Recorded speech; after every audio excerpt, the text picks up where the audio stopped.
Hi everyone, welcome to another edition of the Book Review Blog.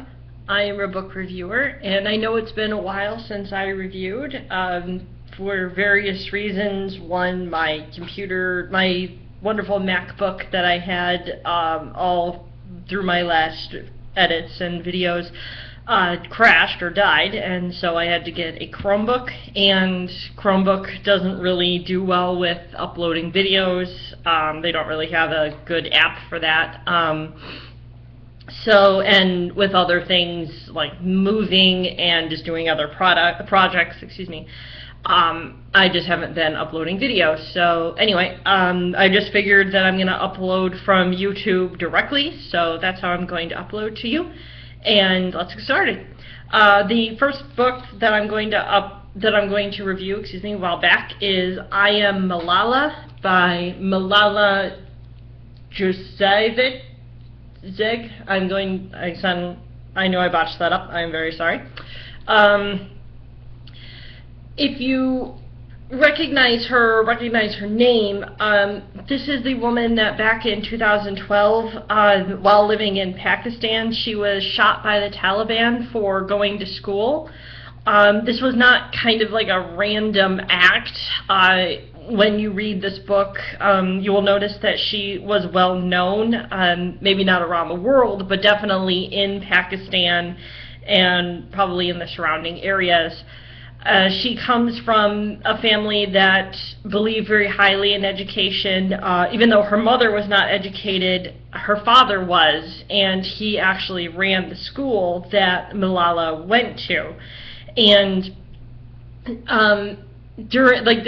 happened in 2012, and early in the 2000s, her country of Pakistan was taken over by the Taliban, and they had come and gone. And one of the things that when the Taliban was there, they forbid any woman from going to school. Men could still go to school, but women couldn't. But both Malala and her father believed heavily that women should still go to school and should still get an education. And so she went to school even with the Taliban's rules, and so they weren't in hiding necessarily, but they just kind of went in and around their way and kind of tried to avoid the Taliban. And so she talks about a lot of things like that. Again, this is an autobiography, so it talks about her early life and how she's typically just an average girl.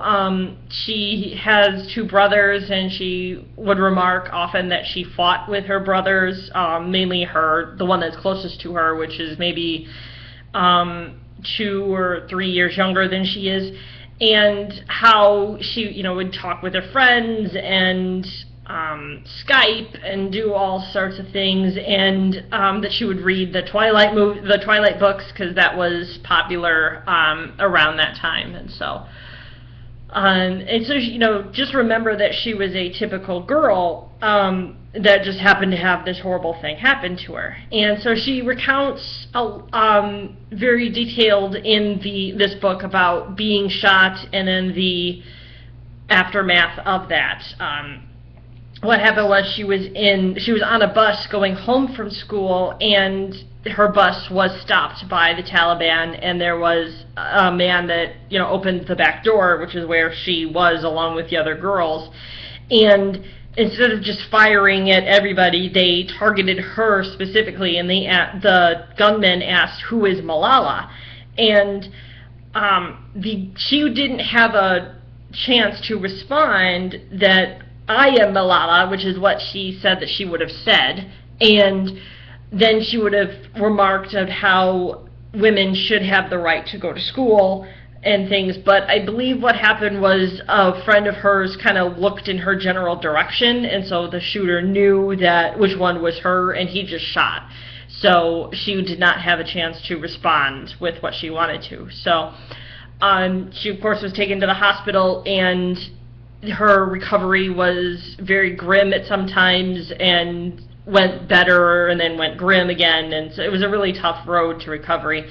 But she did recover, and that didn't silence her. She and her father still spoke out against the Taliban and in favor of women's getting educated and improving their lives. And one of the things that you will notice a lot in this book is that obviously Malala is Islamic and she's Muslim, and so she talks a lot about talking to God, and she does mention Allah on several occasions, and so you just have to remember that when she talks about talking to God, she's referring to Allah.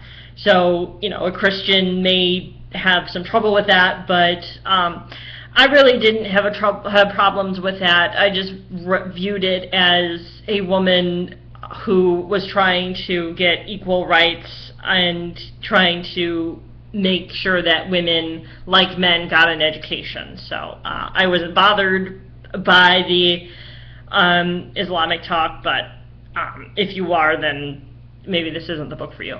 So I recommend it if you want to read about that. And one of the reasons why I read this now, I've always wanted to read it when it was put out in like 2013, is that in a couple of weeks they're going to have a documentary put out, I believe, hopefully in theaters across the country.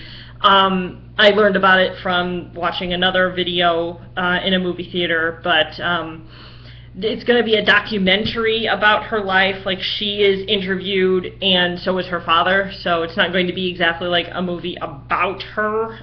It's going to be in documentary mode, so I thought that was really interesting, and I thought, well, I kind of still want to read this book, so I just picked it up and read it. So that's it for my review. The next book that I'm going to read is the newest Stephen King book. It's called Finders Keepers. You can't see the second thing from this 7-day loan, but that's the one I will review next. And as I said, I have been reading, although not putting up reviews, so I will be doing that in the next few weeks.